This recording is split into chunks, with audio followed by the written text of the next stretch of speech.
بسم اللہ الرحمن الرحیم نحمدہ ونصلی علی رسولہ الکریم۔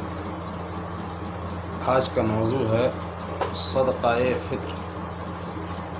تو صدقہ فطر کیا ہے اور کن لوگوں پر واجب ہوتا ہے اور کتنا واجب ہوتا ہے۔ تو صدقہ فطر دراصل یہ جان کا گویا کہ صدقہ ہے کہ جو انسان سے جو لغزشیں، جو لغوی باتیں، بیہودہ باتیں جو سرزد ہو جاتی ہیں اس کے ذریعے سے ان کا تدارک ہو جاتا ہے اور یہ گویا کہ صدقہ کفارہ بن جاتا ہے۔ حدیث پاک کے اندر آتا ہے مزید کہ یہ مسکینوں کا کھانا بھی ہے، جیسا کہ ابو داؤد وغیرہ کی روایتوں کے اندر موجود ہے کہ اس میں غریبوں کا کھانے کا مطلب یہ ہے کہ اس میں غریبوں کی حاجتیں و ضرورتیں پوری ہو جاتی ہیں اور وہ ہماری خوشیوں کے اندر وہ بھی شریک ہو جاتے ہیں۔ اگر ہم لوگ اچھے کپڑے پہنیں، اچھا کھانا کھائیں اور ان کے پاس میں کچھ بھی نہ ہو تو وہ بیچارے جو ہے نا ہماری خوشیوں کے اندر وہ کہ شریک نہیں ہو پائیں گے۔ تو اس طریقے سے صدقہ فطر کے ذریعے سے غریب بھی ہمارے ساتھ شریک ہو جاتے ہیں۔ تو اس سے دو چیزیں معلوم ہوتی ہیں کہ دراصل یہ انسان کی جو کمیاں ہوتی ہیں اس کمی کو پورا کرتا ہے۔ اس کے روزے میں اگر وہ روزے دار ہے اور روزہ نہیں بھی رکھا ہے تو تب بھی اس پر واجب ہوا کرتا ہے، کیونکہ اس کی ذات کے لحاظ سے یہ صدقہ ہے۔ اس کے ذریعے سے جو کمیاں ہوئی ہیں تو اس کمیوں کا اس کے ذریعے سے تدارک ہوگا، اس لیے اللہ رب العزت نے اس کو واجب قرار دیا ہے۔ اب یہ کہ کن پر واجب قرار دیا ہے؟ جو صاحب نصاب ہوں،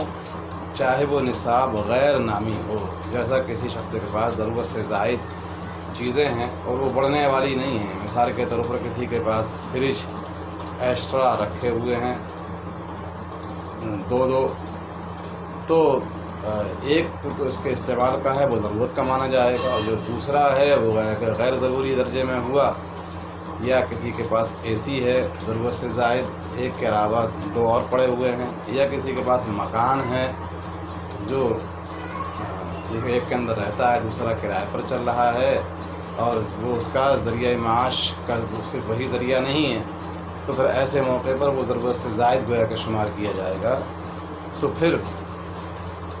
ایسے موقع پر اس پر صدقہ فطر کا وجوب ہو جائے گا، اس پر بھی واجب ہوتا ہے، اس کی ذات کا، اور جو اس کی جو نابالغ اولاد ہے جو اس پر ڈیپینڈ ہے نا، ان کا بھی صدقہ فطر واجب ہوتا ہے۔ لیکن اگر وہ اولاد خود صاحب نصاب ہے، مالک ہے، تو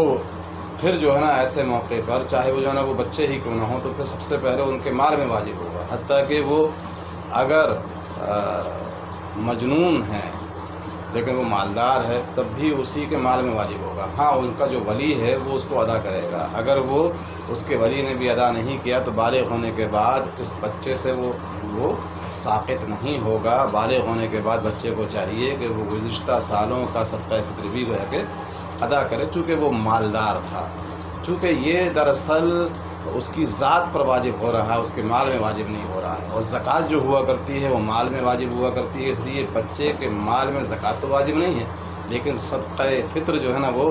واجب ہے۔ اسی طریقے سے جو اس کے نوکر چاکر جو اس کے گھروں ہی کے اندر رہا کرتے ہیں اور ان کا وہ خرچہ اسی کے ذمہ ہے، تو پھر ایسے موقع پر اس کا صدقہ فطر بھی اسی کے ذمہ واجب ہوگا۔ باقی جو بالغ اولاد ہے ان کا صدقہ فطر واجب نہیں ہے، تاہم اگر وہ ادا کر دے گا تو ادا ہو جائے گا۔ اسی طریقے سے بیوی وغیرہ ہے تو اس کا بھی شوہر کے ذمہ نہیں ہے، لیکن اگر شوہر جو ہے نا وہ ادا کر دے گا تو صدقہ فطر جو ادا ہو جائے گا۔ اب ایک اور سوال جو ہے نا وہ یہ ہے کہ کتنا واجب ہے موجودہ دور کے اندر۔ اس کو اگر دیکھا جائے حدیث پاک کے اندر آتا ہے کہ اگر وہ گیہوں ہیں یا کشمش وغیرہ ہے تو اس کو نصف سا کہا گیا ہے۔ نصف سا کی مقدار جو ہے نا وہ تقریباً 2 مد قرار دی گئی ہے، جیسا کہ در مختار کے اندر آپ دیکھیں گے صفحہ نمبر 318 اور 319 پر، جلد نمبر 3 کے اندر وہاں پر یہ بات موجود ہے کہ نصف سا اس کو قرار دیا گیا ہے۔ اور اگر جو ہے نا وہ کھجور ہے یا جو ہے تو پھر وہاں پر 1 سا ہے، تو نصف سا کا جو ابھی وزن ہوگا وہ تقریباً 1 کلو 574 گرام 640 ملی گرام یہ نصف سا ہے، یعنی اتنا غلہ یا اتنی کشمش وغیرہ جو ہے نا اس کو نکالنا ہے۔ اور اگر جو ہے نا کھجور وغیرہ سے نکال رہا ہے تو پھر ہو جائے گا 3 کلو 149 گرام 280 ملی گرام، جو اس میں سے ہوئیں گے، یہ اس کا گویا کہ ڈبل ہے۔ اب ان کی قیمتوں میں بہت زیادہ تفاوت ہے، بظاہر کشمش میں اور گیہوں میں بہت زیادہ تفاوت ہے، تو اس کا خیال اس طریقے سے رکھا جا سکتا ہے کہ جو صاحب نصاب ہیں لیکن بہت زیادہ ان کے پاس مال نہیں ہے، تو پھر وہ ادنا درجے کا جو گیہوں وغیرہ سے ہے نا اس کی قیمت سے نکال دیں، جو گیہوں استعمال کرتے ہیں۔ اور جو لوگ مالدار ہیں تو ان کو چاہیے کہ وہ کشمش سے اور کھجور سے اس کو نکال دیں، کیونکہ سال بھر میں ایک ہی مرتبہ اس کو نکالنا ہوتا ہے۔ اور یہ سوچنا چاہیے آدمی کو کہ دراصل جو کچھ بھی ہم نکال رہے ہیں تو اس کا ثواب ہمارے لیے آخرت کے اندر ذخیرہ ہوگا، تو پھر اس کو نکالنا مشکل نہیں ہوگا۔ جو کچھ بھی ہم کر رہے ہیں وہ ہے کہ ہم آخرت کے لیے کر رہے ہیں، تو اس لیے اس کے اوپر یہ چیز دشوار نہیں ہوگی، اس کو نکالنا اس کے لیے آسان ہو جائے گا۔ اب یہ ہے کہ غلہ دینا افضل ہے یا قیمت کا دینا افضل ہے، تو چنانچہ اسی در مختار کے اندر صفحہ نمبر 321-22 پر جلد نمبر 3 کے اندر موجود ہے کہ قیمت کا دینا افضل ہے، چونکہ اس کے ذریعے سے وہ ہر چیز کو اپنی ضرورت کو پوری کر سکتا ہے۔ لیکن اگر کسی جگہ پر غلہ وغیرہ یا جو اشیاء ہیں وہ اگر مہنگی ہیں، وہ خود مارکیٹ میں خریدنے جائے گا تو اس کو مہنگی پڑیں گی، تو پھر جو ہے نا ایسے موقع پر غلہ یا ان اشیاء کو دے دینا یہ زیادہ افضل ہوگا، یہ زیادہ بہتر ہوگا۔ تو اس طریقے سے گویا کہ ہم کو صدقہ فطر کو ادا کرنا ہے، اور ہم کو یہ بات یاد رکھنی چاہیے کہ یہ واجب ہے، یہ ساقط نہیں ہوتا ہے۔ کسی شخص نے اگر ابھی ادا نہیں کیا ہے تو پھر عمر بھر تک کبھی بھی گویا کہ وہ ادا کر سکتا ہے اس کو، لیکن ادا کرنا اس کے ذمہ لازم ہوگا۔ اگر وہ ادا نہیں کرے گا تو پھر وہ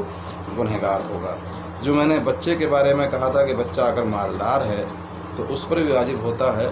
اس کا حوالہ یہ ہے کہ یہ شامی کے اندر صفحہ نمبر 312 جلد نمبر 3 زکریہ دیوبند کے اندر یہ بات وہاں پر موجود ہے، وہاں پر اس کو دیکھا جا سکتا ہے۔ واللہ اعلم بالصواب۔